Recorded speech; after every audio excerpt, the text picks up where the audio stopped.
Hello students, myself Hiren Patel, Assistant Professor at LJ Institute of Engineering and Technology. So in previous videos, we have studied about properties of ultrasonic wave, generation of ultrasonic wave by two different methods, piezoelectric method and magnetostriction method. So in this video, we are going to discuss detection methods of ultrasonic waves. So here the topics are principle of acoustic grating, detection and determination of velocity of ultrasonic waves by acoustic grating, and at last we will see numerical based on this method. So let's start with the principle of acoustic grating.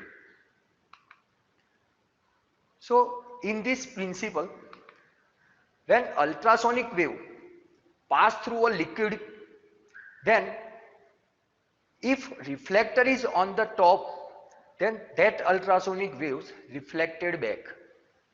So here these waves generates a stationary pattern.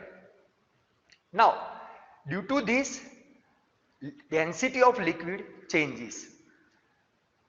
At nodes the density is maximum and at antinodes the density is minimum. So at that time we can say that that liquid acts as grating. So now you can see here in this figure, oscillator is there and piezoelectric crystal is there which generates ultrasonic waves. Now when these ultrasonic waves pass through this liquid, then from reflector it reflected back. So now it generates this type of grating, you can see in the figure.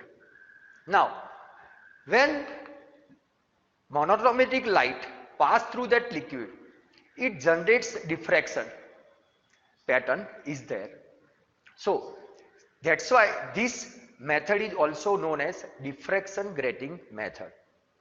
Okay, so this principle is used in determining the velocity and wavelength of ultrasonic waves. Now we will see the actual method how it's working. So here first of all we will understand the construction behind this method and then we will understand the working behind this. Okay, so now first of all a liquid column is there, you can see in the figure, liquid column, reflector is on the top of liquid column. Now crystal is connected with oscillator. So as we have discussed in piezoelectric method, we can set the frequency of crystal with the frequency of oscillator and we can get the resonance, and at that time ultrasonic waves can be produced. So this setup is used to generate ultrasonic waves. Now as we have discussed in the principle, when density of liquid changes, that liquid works as grating. So the grating is there. Now when we pass the monochromatic light through that liquid, diffraction is occurred. You can see in the figure that diffraction pattern is there. There is a central maxima with principal maxima of different orders is there. Okay, now we will discuss this operation from the starting point. So now first of all, crystal and oscillator generates ultrasonic waves. These waves pass through the liquid. At above reflector is there, that's why this ultrasonic wave reflected back and it generates grating. At that time we can say that a liquid acts as a grating. Now when light is passed through that grating, it generates diffraction. We know that in diffraction process bending of waves takes place when it encountered obstacles. So we know the basic about the diffraction. Okay, so now we will find wavelength of ultrasonic wave. So here you know the basic equation related to the diffraction is d sin theta equals to n lambda, where d is a grating element, n is the order of diffraction and lambda is the wavelength.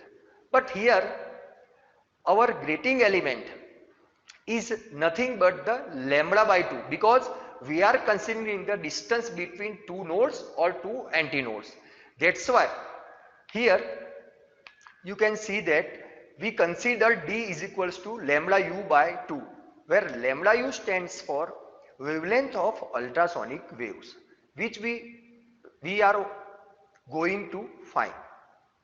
Okay, so now by replacing that equation of d in above equation, we have lambda u by 2 sin theta equals to n lambda, and by subjecting lambda u we can find the wavelength of ultrasonic wave.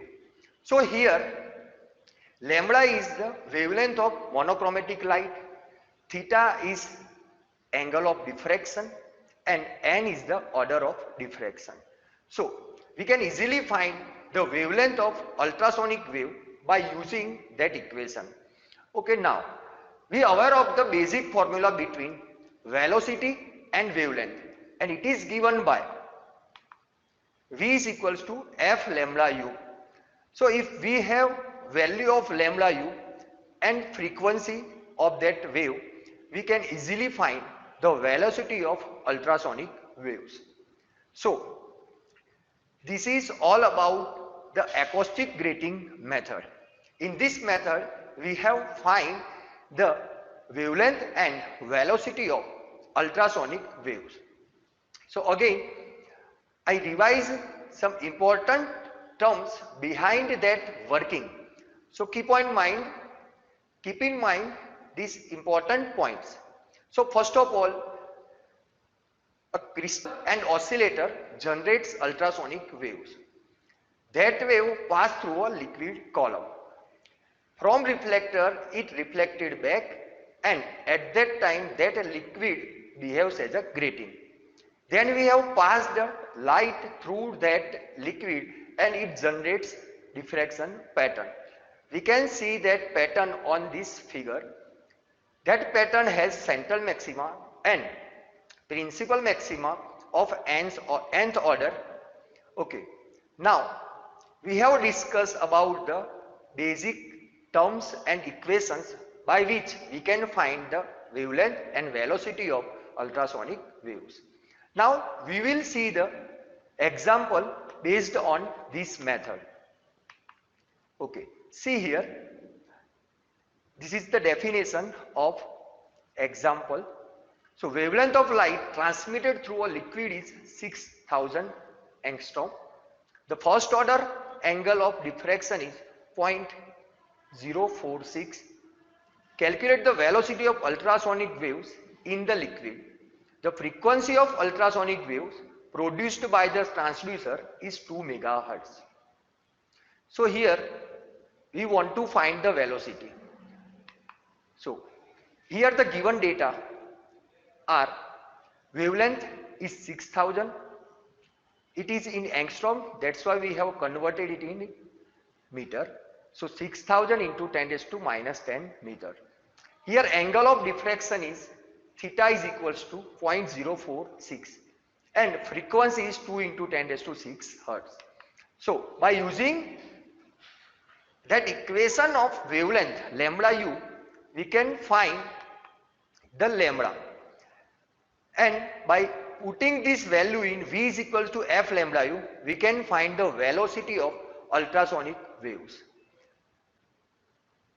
So in this video we have discussed about principle of acoustic grating and determination of wavelength and velocity by using that acoustic grating method, and one example based on this. Thanks for